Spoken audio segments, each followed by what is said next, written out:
Memories of Ice by Steven Erikson, Book 3 of Malazan, Book of the Fallen.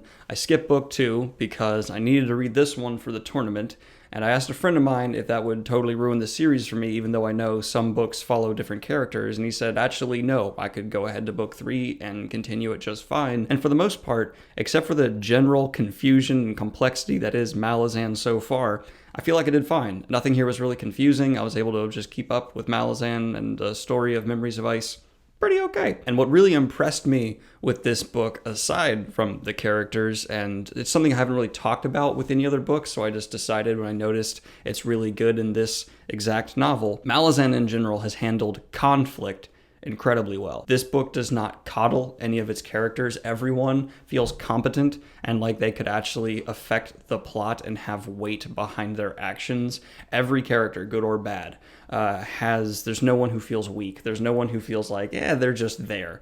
Everyone has motives, everyone has influence, and it really makes every conflict within the series so far stand all the greater. And this results in every character being interesting because you really want to know what they're going to do next, not just maybe the main few, but everyone sprawling across this book world.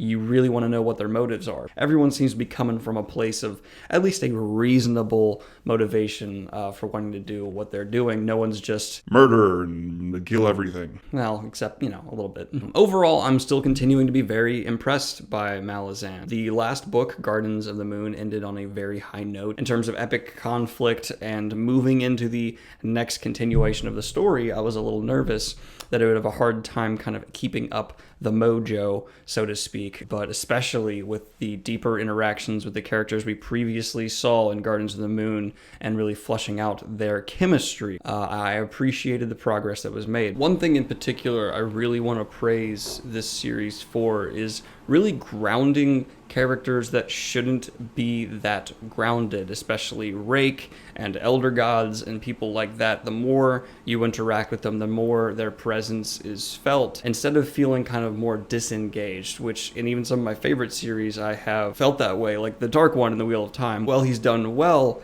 never really feels like a person. This series is different. Everyone seems to feel more like they actually are a individual with their own thought process, their own logic, no matter their position. And even if they're being driven mad, it's not just kind of a chaos for chaos sake. There's a method to the madness, I guess, is what I'm getting to. Everything seems to work. Everything's thought out. You can tell the author really gives a in terms of where his story is going. It's not just about crafting, epic battle scenes, even though there are epic battle scenes. It's a lot more about the story. That just makes it all feel like a real conflict to me. It doesn't feel like a fantasy conflict, even though there's a guy who can turn into a dragon. It just still feels like a conflict that I would read about in a history textbook almost. And it is a hard series to keep track of because with everything being given such absurd levels of detail and so many characters and all these different sprawling events across multiple locations, it can be difficult to follow, but no more difficult than Game of Thrones. I think it's pretty clear that throughout the book, Rake is the standout and really embodies all the positives I've said so far. Without getting into too many spoilers, his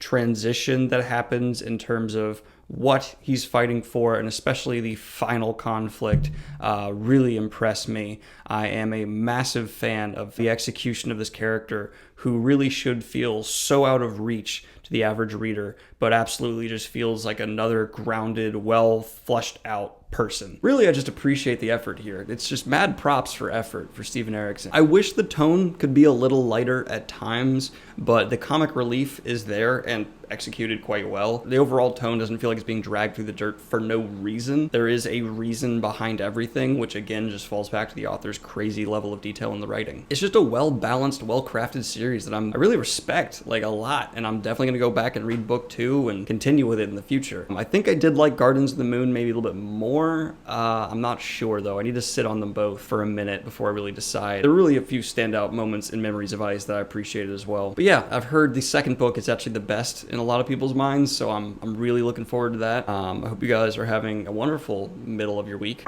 Like and subscribe if you have not already. Hit the Patreon if you want to support the channel. Leave a comment. Let me know what you think. What is your experience with Malazan? Have you read it? Have you reread it? Are you going to pick it up for the first time? All that stuff. Have a good one, guys. Peace.